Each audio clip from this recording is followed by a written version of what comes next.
Gracias por la vida de todos los que están aquí presentes, Señor.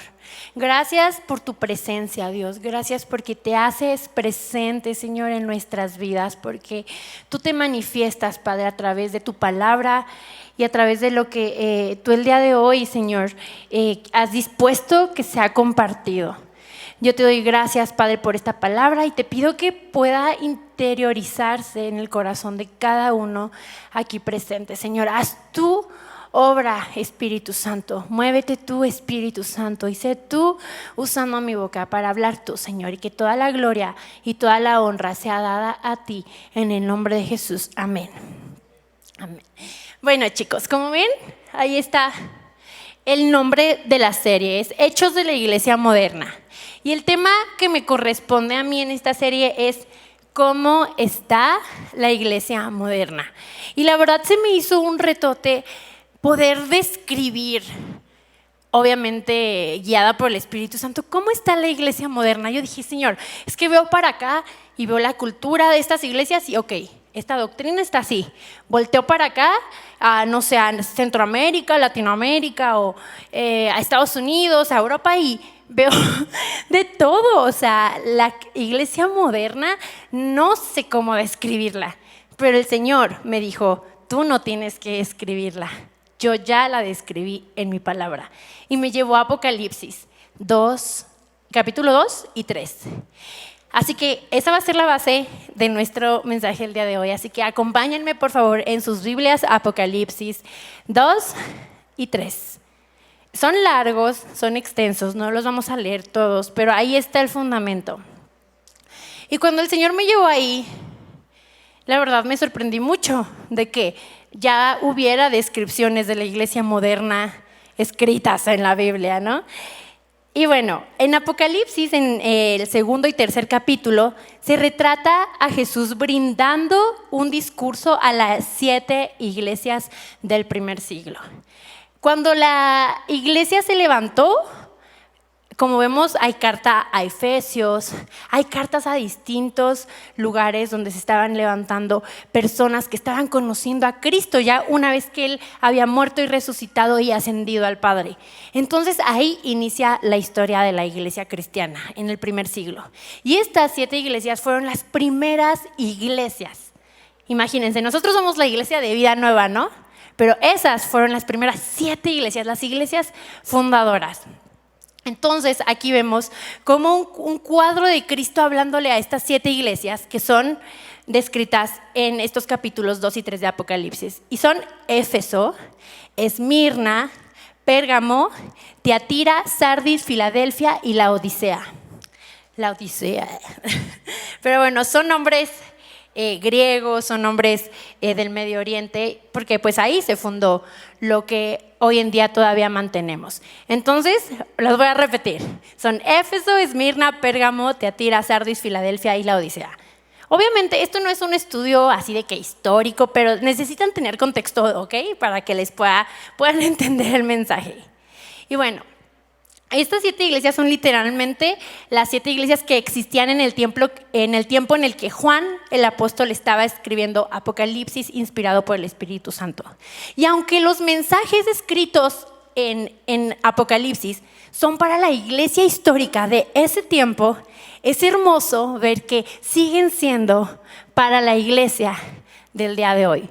Siguen siendo vigentes y su propósito no solo era revelarles a las 7 iglesias cómo estaba la condición de su corazón, sino cómo está nuestro corazón como templo, como individuo y cómo está nuestro corazón como la iglesia de Cristo hoy en día. Son vigentes y nos guían a la verdad de Dios, aun cuando lo guiaron a la verdad de Dios en ese tiempo, ¿no? Y voy a dar un resumen breve de qué es lo que Jesús, bueno, el Espíritu Santo Jesús, o sea, Dios les habla a estas 7 iglesias a través de su palabra, así en frases, porque sí tiene como todo un contexto que les empieza a hablar y el que tenga oídos para oír que oiga, pero tiene un mensaje muy específico para cada una de estas 7 iglesias. Vamos primero a la de Éfeso, que está en Apocalipsis 2, 1 al 7. Aquí en Apocalipsis 2, 1 al 7, el mensaje principal, lo pueden leer ahí ustedes, pero el mensaje principal es que la iglesia había dejado su primer amor. La iglesia había dejado su primer amor. Y ahí de hecho en el Congreso de Mujeres se habló muchísimo de esto. De hecho ese fue el lema de Vuelve a mí del Congreso de Florece. ¿Quién estuvo en Vuelve a mí? Levante la mano. Todas las señoras de tribu aquí. Muy bien, todas las mujeres que desde los 7 años éramos señoras. Si uno es bien padre ir a los eventos de mujeres, te sientes así como bien lista para la vida de señora.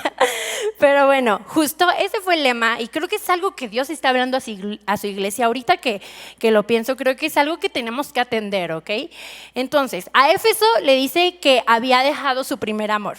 Le habla de todo lo bueno que hizo, pero le dice, tengo contra ti, que todo lo bueno, qué bien, gloria a Dios, pero tengo contra ti que has dejado tu primer amor, el fuego del primer amor, ese fuego de enamoramiento, así como los primeros meses de enamoramiento, cuando empiezas una relación, eso es lo que Dios le está diciendo a esta iglesia, ya no me amas como antes, has perdido ese fuego.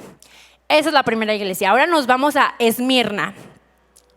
Apocalipsis 2, 8 al 11, para quien quiera ir siguiendo la lectura, no los voy a leer todos, voy a detenerme nada más a leer uno y es en el que nos vamos a enfocar, ¿ok? Que es el que el Espíritu Santo me guió para enfocarme de verdad, porque yo dije, es que siento que a mí todos me quedan, o sea, todo lo que está diciéndole a la iglesia, todo me queda, pero creo que Dios quiere hablarnos específicamente lo que le habla a una iglesia. En Esmirna dice que la iglesia sufrirá persecución, le dice, pero que no va a padecer, ¿ok? Le dice que está sufriendo persecución, que los van a encarcelar, que Él va a permitir que los encarcelen y pues ahí su fe va a ser puesta a prueba. Ok, la tercera iglesia, Pérgamo. La iglesia necesita arrepentirse. Está en Apocalipsis 2, 12 al 17, por si quieren dar lectura ahí en su lugar. Dice que la iglesia es la iglesia que necesita arrepentirse de su pecado. Después vamos a la cuarta iglesia, que es Tiatira, en Apocalipsis 2, 18 al 29. Ahí dice que la iglesia hacía cosas muy padres, pero tenían a una falsa profetisa que tenía el espíritu de Jezabel, ¿ok?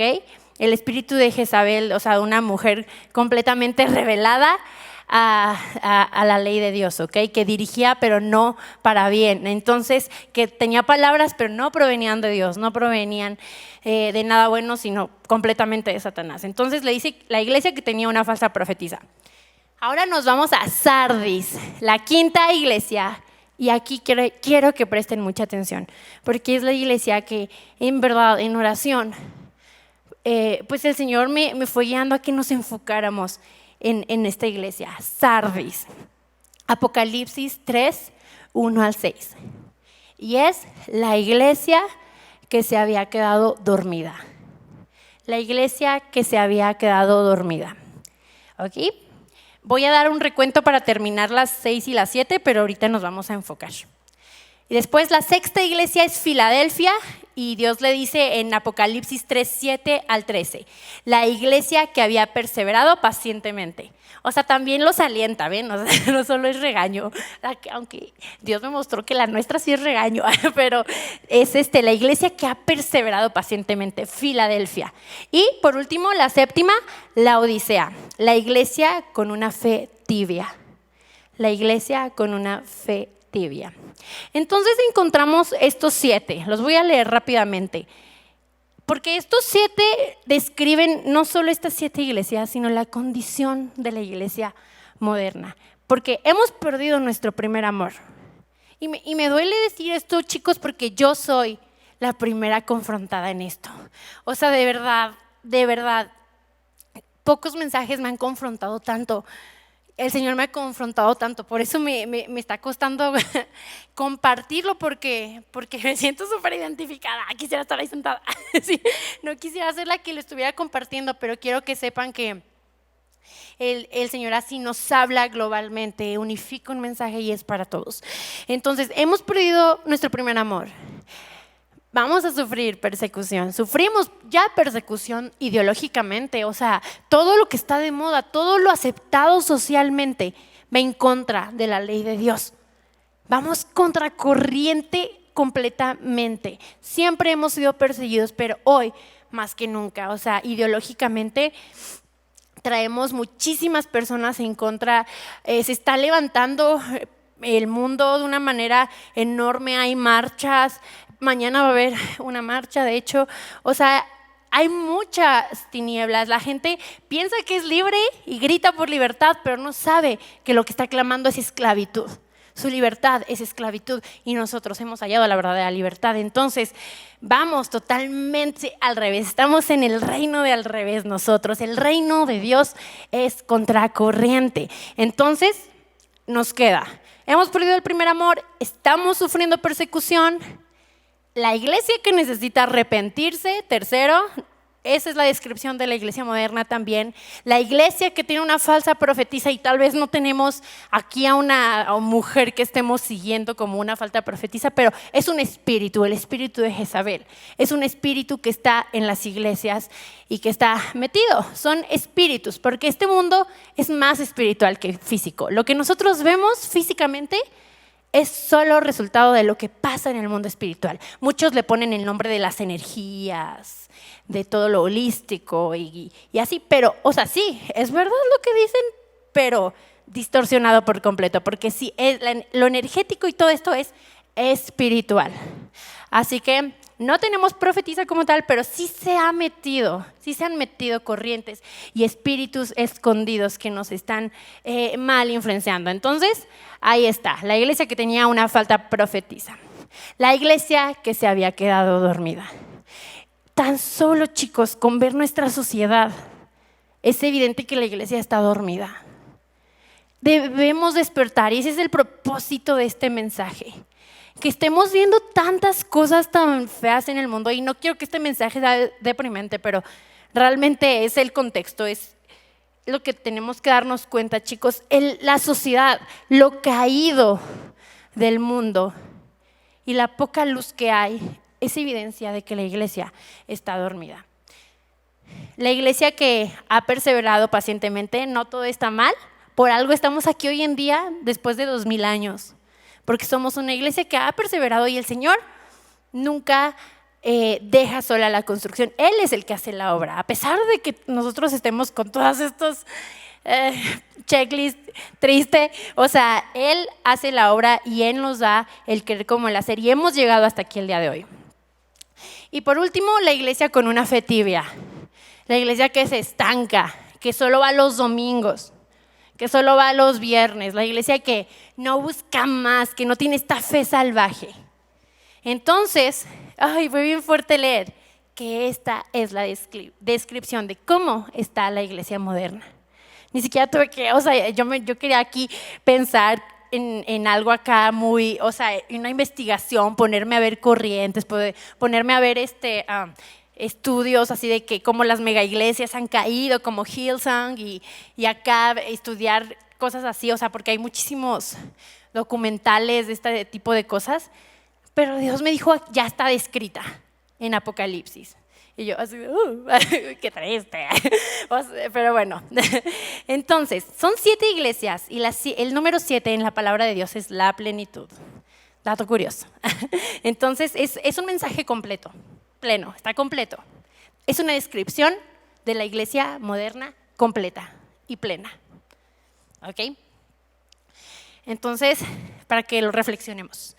Esto me lleva al primer punto, que es enfocarnos en esa iglesia de Sardis, que es la que hoy quiero compartir, que es la iglesia que se había quedado dormida. Creo que iban a poner aquí una pantallita así, ahí está. La iglesia que se había quedado dormida. Y esta es una de las descripciones de la iglesia que tristemente embonan más para la iglesia, por lo que acabo de decir. Con solo ver lo que sucede en nuestra sociedad, es una evidencia de ello.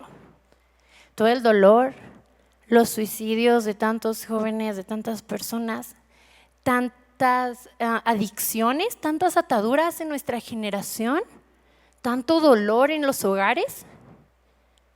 Tantas divisiones, tantas guerras, todo eso obviamente estaba contemplado en la Biblia, eso viene descrito como en los tiempos finales, pero es una muestra de que la iglesia ha estado dormida. Y para esto les voy a contar algo muy personal que yo viví hace unos años, una visión que tuve. Yo sé que hay que ser muy cuidadoso con este tipo de cosas, pero bueno, he vivido mucho este tipo de cosas, pero esta fue una visión muy específica en la que yo cuando iba en prepa, tenía como 17 años, estaba orando por la iglesia. Me acuerdo que de pronto me vino un fuego por orar por la iglesia de Cristo y dije, híjole, o sea, y me puse a ayunar, me acuerdo, y a orar e interceder.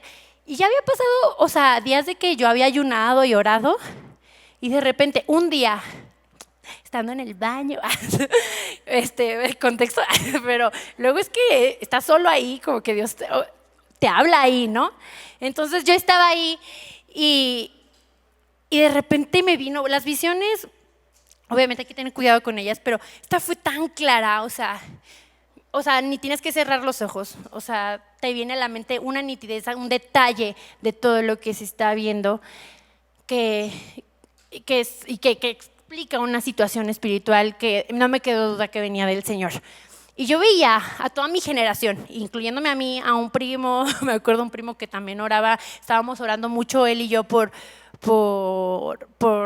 la iglesia, o sea, me acuerdo que él tenía esta misma carga y teníamos un grupo de oración. Y intercedíamos, así nos íbamos así de que en el coche a orar, así de que por la ciudad, así con bocinas y alabanza. Pero ya había pasado días de todo como que despertar. Entonces, yo no cerré los ojos, yo me acuerdo que estaba así pensando en el baño, no haciendo el baño, ¿qué? En el baño, nada más, ubicada en el baño. Y ahí me llegó este flashazo en el que veía a toda la generación, o sea, nosotros en esa época, ¿no? O sea, estábamos, no sé, prepa, universidad, porque pues ya me gradué y ya trabajo. Pero bueno, la cosa es que estaba ahí, estábamos acostados como los niños a la hora de la siesta. Era un cuarto así enorme, como este salón, pero no había nada de muebles, solo había como sleeping bags así puestos en el piso. Y todos éramos jóvenes cristianos, éramos mujeres y jóvenes cristianos, y estábamos acostados. Y había unos cuantos despertando, pero, o sea, despertábamos como en cámara lenta. Y yo veía así como me estiraba y veía que no solo yo, sino que había unos por allá, un porcentaje de un 5% despertando. Pero cuando despertábamos yo veía en las facciones de estas personas que despertaban una luz dorada, cálida, que solo cuando he visto cosas relacionadas con Dios o que he tenido tiempos con el Señor en el que Dios me muestra cosas así, solo ahí he visto este dorado, un dorado que entre bronce o como oro, que te abraza el corazón, un color, hace una calidez que te abraza y salía de mis facciones, de mi nariz, de aquí, o sea, como de todas las cuenquitas que tenemos, pero era potente porque los rayos salían, o sea, como si una luz estuviera despertando, un sol dentro de nosotros y los rayos salieran disparados. Y yo me estaba despertando y yo veía que había varias luces, les digo, y mi primo que oraba conmigo, me acuerdo, orábamos, bueno, juntos, él también estaba así despertando, pero había demonios corriendo, vigilando todos los sleeping bags, todas las camas. Y cada vez que alguien se despertaba, agarraban como un Gerber y se lo daban para que comiera. Y se volvía a dormir y esa luz se apagaba. O sea, lo vi todo eso en 3 segundos. ¿Están de acuerdo? Que eso yo no me lo pude inventar. O sea, y aparte yo ni estaba pensando en eso. Dios me mostró que nuestra generación, que nosotros como pueblo de Dios joven, estábamos dormidos. Nos estaban durmiendo y nos estábamos dejando dormir por las cosas y las distracciones de este mundo. ¿Y qué creen? Yo veía como, o sea, va a sonar bien lo coño que les voy a decir quién es este primo, pero justamente yo veía como a mi primo le daban y mi primo se apagaba. Y hasta hoy, él se alejó muchísimo de Dios. Y hasta hoy está volviendo otra vez a casa. Entonces pude ver cómo esa visión se cumplió. ¿Me explico?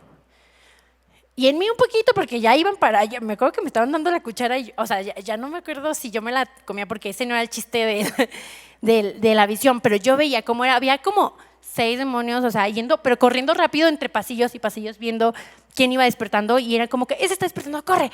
Y iban y le daban el Gerber y se dormía y se apagaba la luz y ya volvía a caer en sus laureles, ¿no? Entonces, chicos, esta visión, pues puedo comprobarla bíblicamente porque Dios describe así a la iglesia. en Apocalipsis 3:17, con lo que dice de la iglesia que se había quedado dormida. Y quiero que me acompañen a leer, ahora sí vamos a Apocalipsis, a la parte en la que viene lo que Dios le habla directamente a la iglesia de Sardis. ¿Ok? Está en Apocalipsis, no era 3:17, perdón, solo 3, y ahí en el 1 empieza. Voy a leerles todo hasta el 6, que es como todo el fragmento en el que Dios le habla a este pueblo. Escribe esta carta al ángel de la iglesia de Sardis. Esa es como la introducción a todas las iglesias, pero a cada iglesia. Este es el mensaje de aquel que tiene el Espíritu de Dios de 7 aspectos y las 7 estrellas. Y dice así: yo sé todo lo que haces y que tienes la fama de estar vivo. ¿Ok? Piénsenlo bien. Yo sé todo lo que haces. ¿Y qué haces? Tal vez sirves en la iglesia, tal vez vienes todos los domingos, tal vez trabajas muchísimo hasta para la obra o haces cosas buenas. Y dice, y que tienes la fama de estar vivo, pero estás muerto. Oh. Dice, entonces aquí, yo me doy cuenta que acción no es unción. Actuar, hacer, servir, venir aquí, hacer cosas buenas, no es lo mismo que estar despierto, no es lo mismo que estar ungido. Acción no es unción. Y le dice, voy a retomar, yo sé todo lo que haces y que tienes la fama de estar vivo. Podemos tener la fama de estar vivos. Tal vez no va contra nuestra iglesia, yo amo nuestra iglesia, no, el tema es a la iglesia global de Cristo, quiero que lo aclaren, no se trata de nuestra iglesia, somos parte del cuerpo de Cristo, pero esto va para todos. Tal vez entramos a las redes sociales de nuestras iglesias y tenemos la fama de estar vivos y se ve padrísimo, así todos acá, así, en las fotos así, y yo me incluyo, luego me toman fotos y salgo bien chistosa, pero luego está el TikToks de que estás aquí adorando y llega el de media ahí y se va, ¿no? Es que hay muchos TikToks, a mí salen muchos, igual porque me rodeo mucho aquí con ellos. No sé si a todos les salgan, pero bueno, el algoritmo me arroja estos videos. Entonces, podemos tener la fama de estar vivos, pero dice aquí, pero estás muerto. Despierta, fortalece lo poco que te queda, porque hasta lo que te queda está a punto de morir. Veo que tus acciones no cumplen con los requisitos de mi Dios. Vuelve a lo que escuchaste y creíste al principio y reténlo con firmeza. Arrepiéntete y regresa a mí. Si no despiertas, vendré a ti de repente, cuando menos lo esperes, como lo hace un ladrón. Entonces aquí está bien claro. Tenemos que despertar, chicos. No podemos permitir que nuestra generación se siga perdiendo.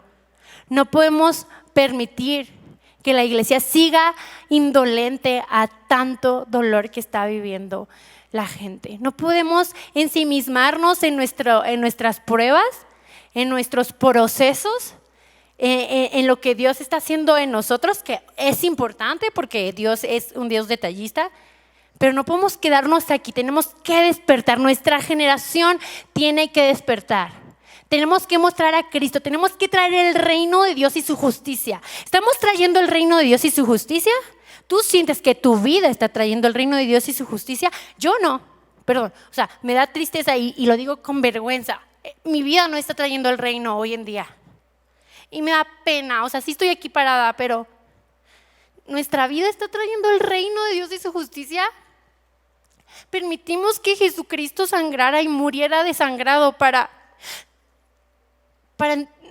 que no nos duela el dolor de la gente, que cuando vemos a alguien en la calle nos sigamos y no le prediquemos. Tal vez no le das dinero porque no traes cambio o lo que sea, o no tienes comida o un agua para darle, pero le das el pan de vida, le compartes de Cristo. ¿Le estás trayendo el reino a la gente que está frente a ti? ¿En tu casa estás trayendo el reino? Puede que en tu casa haya dolor, porque ninguna casa es perfecta y hay hogares muy divididos. pero ¿estás trayendo el reino? ¿Estás mostrando a Cristo? Yo no. Y me avergüenzo de decirlo, pero también hay esperanza, que es lo que Dios me mostró al final cuando hacía este mensaje. Y vemos en la Biblia cómo se ve el reino en varias historias, cómo se ve traer el reino, cómo está una iglesia que se encuentra despierta, cómo se ve una iglesia despierta, que ese es el siguiente punto. Bueno, es que mi bosquejo estaba un poco raro y cuando lo mandé, modifiqué unas cosas. Pero bueno, el siguiente punto es las 10 vírgenes, ¿lo pueden poner, por favor? Ok, una iglesia despierta. Esto es como parte del siguiente punto, pero pues ya, nos vamos a adelantar, ¿ok? Las 10 vírgenes. Las 10 vírgenes, les voy a contar esta historia. Es un ejemplo que se pone en la palabra de cómo se ve el reino de Dios. De hecho, en Mateo 5, que está esta parábola que Jesús cuenta, de hecho inicia diciendo: entonces el reino de los cielos será semejante a 10 vírgenes que tomando sus lámparas salieron a recibir al esposo. Ok, les voy a dar contexto, no se los voy a leer todo, o creo que sí da chance porque no está tan largo, se los voy a leer. Entonces el reino es Mateo 25:1 y ahí me van siguiendo para quien me quiera acompañar, en Reina Valera. Dice: entonces el reino de los cielos será semejante a 10 vírgenes que tomando sus lámparas salieron a recibir al esposo. 5 de ellas eran prudentes y 5 insensatas. Las insensatas, tomando sus lámparas, no tomaron consigo aceite. Contexto: las lámparas de ese entonces se encendían con aceite. ¿Ok? Eso es muy importante. Entonces, las insensatas, las 5, tomando sus lámparas, no tomaron consigo aceite. Mas las prudentes tomaron aceite en sus vasijas, juntamente con sus lámparas. Y tardándose el esposo, todavía no llegaba, cabecearon todas y se durmieron. Y a la medianoche se oyó un clamor: aquí viene el esposo, salid a recibirle. Entonces todas aquellas vírgenes que se levantaron y arreglaron sus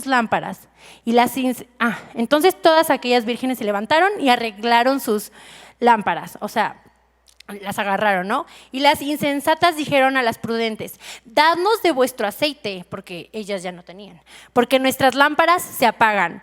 Mas las prudentes respondieron diciendo: para que no nos falte a nosotras y a vosotras, id más bien a los que venden y comprad para vosotras mismas. Pero mientras ellas iban a comprar, vino el esposo y las que estaban preparadas entraron con él a las bodas y se cerró la puerta. Después vinieron también las otras vírgenes, diciendo: Señor, Señor, ábrenos. Mas él respondiendo dijo: de cierto os digo que no os conozco. Velad pues, porque no sabéis el día ni la hora en que el Hijo del Hombre ha de venir. Y les voy a explicar. Las 10 vírgenes somos la iglesia moderna. El esposo es Cristo, que va a volver. Para los que no sepan, porque tal vez son muy nuevos, Cristo va a volver. ¡Ja! ¡Qué padre! Spoiler alert. Cristo viene. Y ya estamos en los últimos tiempos, chicos. Lo que vemos en la sociedad, todo lo feo que mencioné está ya en las Escrituras contemplado. Entonces, ¿cómo están nuestras lámparas? ¿Están llenas de ese aceite? ¿Tenemos aceite preparado? ¿Estamos velando por el regreso de Dios? ¿Y a qué me refiero con esto en tu vida práctica? ¿Estás trayendo el reino? Porque dice al principio que el reino así se verá. ¿Ok? Como 5 que se prepararon y 5 que no. Y Cristo puede venir en cualquier momento. Y esto no es como para que te espantes, como de que si no, no vas a entrar a las bodas, no. O sea, es una condición. Ay, gracias del corazón, gracias. ¿Se dieron cuenta entonces de mi moquito, de llanto? Perdón. Gracias. Perdón.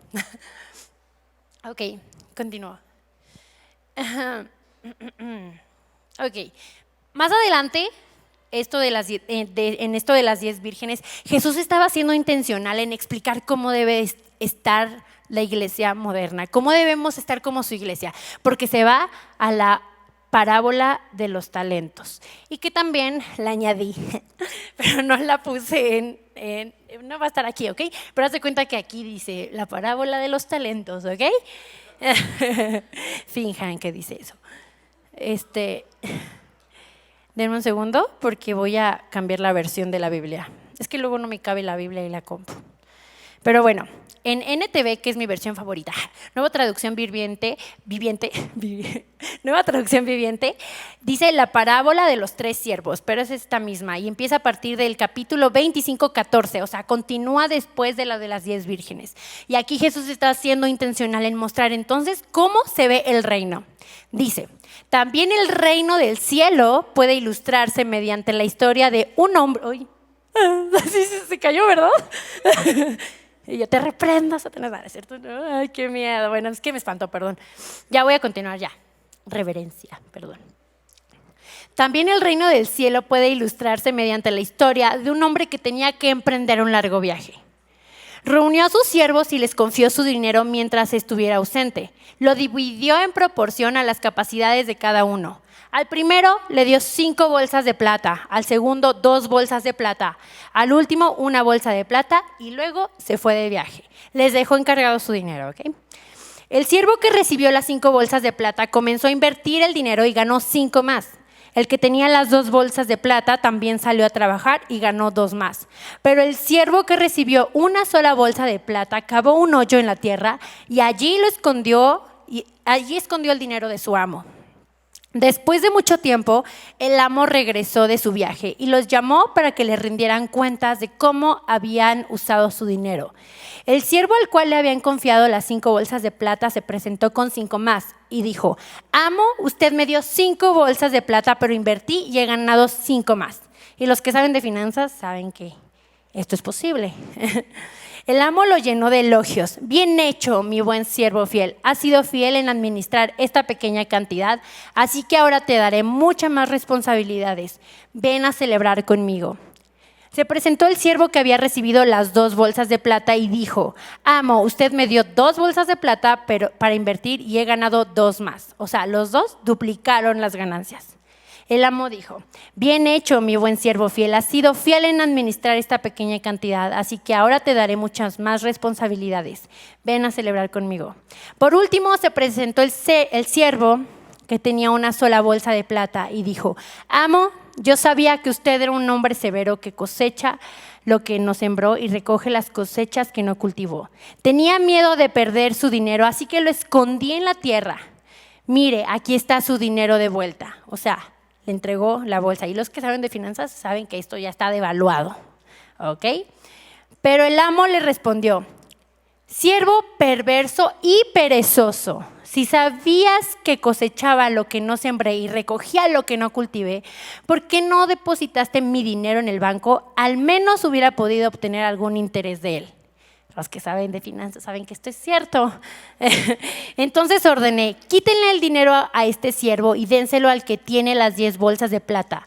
A los que usan bien lo que se les dará aún más y tendrán en abundancia. Pero a los que no hacen nada, se les quitará aún lo poco que tienen. Ahora bien, arrojen a este siervo inútil a la oscuridad de afuera, donde habrá llanto y rechinar de dientes. Ok. Dice, me llama la atención que dice, a los que no hacen nada, ¿ok? A los que no hacen nada. Y aquí a la iglesia de Sardis le dijo, fortalece lo poco que te queda, porque hasta lo que te queda está a punto de morir. Entonces, Dios me mostró que así está ahorita la iglesia, como este siervo perezoso que no salió y estableció el reino, que no multiplicó lo que se le había dado. Dios te ha dado algo a ti. Dios te ha dado algo a ti para que lo multipliques. Y no hablo de dinero. Hablo de Dios te ha dado algo, capacidades. Te ha escogido. Por eso estás aquí hoy. Si no, no estarías aquí. ¿Estás multiplicando? ¿Estás estableciendo el reino con lo que se te ha dado? ¿O lo estás guardando solo para ti? Solo para tu carrera. Solo para bendecirte a ti mismo, solo para exaltarte a ti mismo.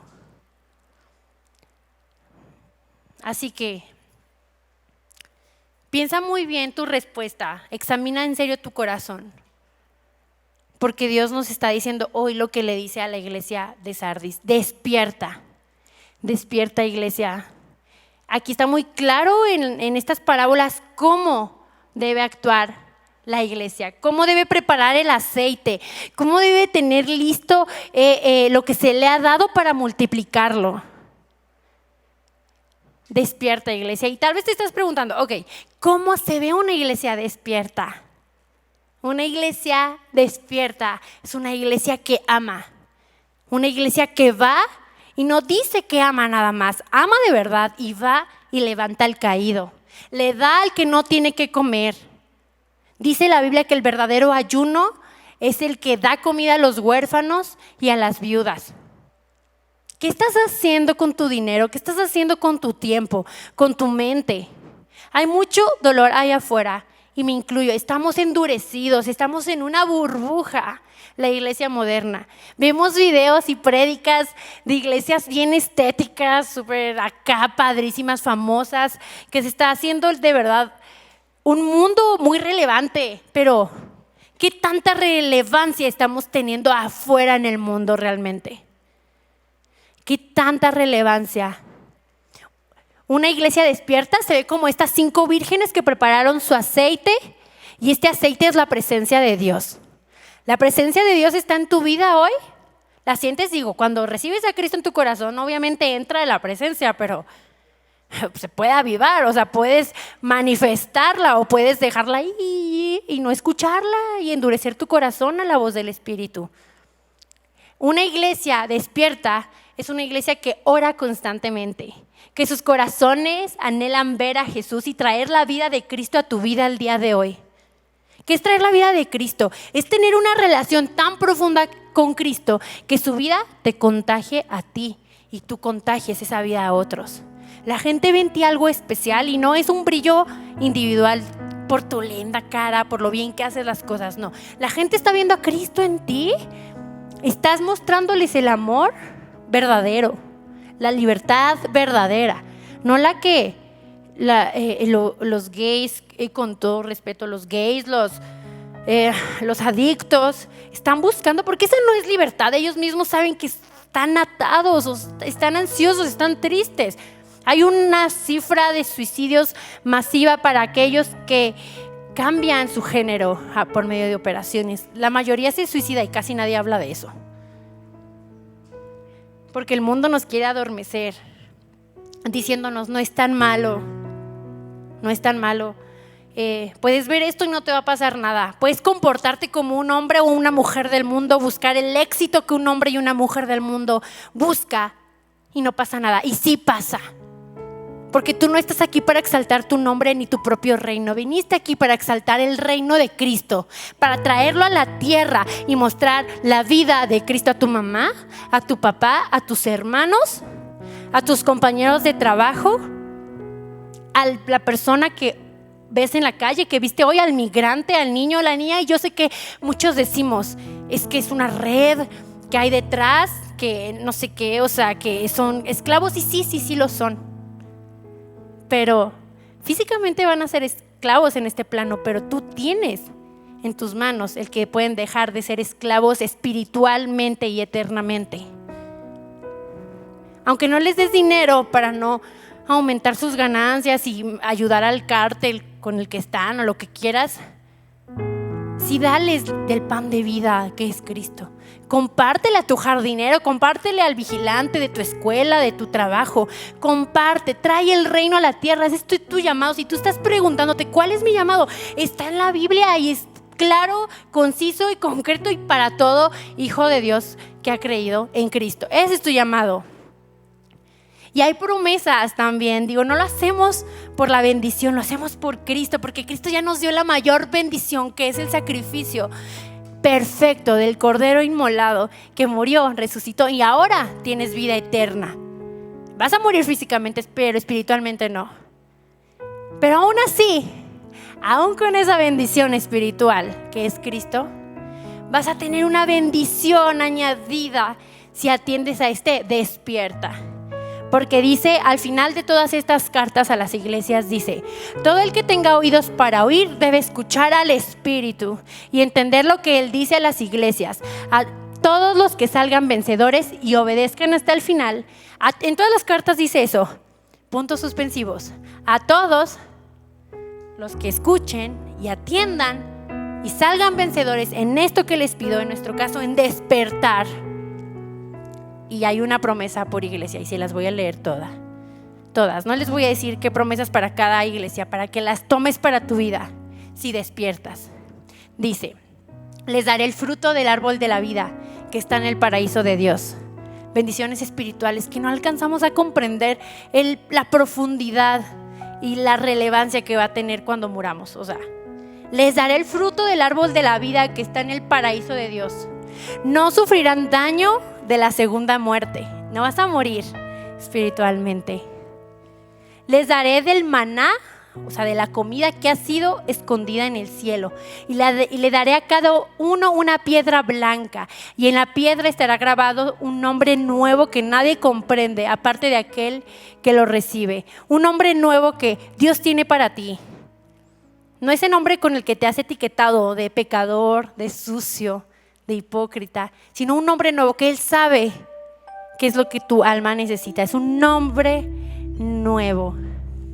Dice que solo lo comprende el que lo recibe. Les daré autoridad sobre todas las naciones. Gobernarán las naciones con vara de hierro y las harán pedazos como si fueran ollas de barro.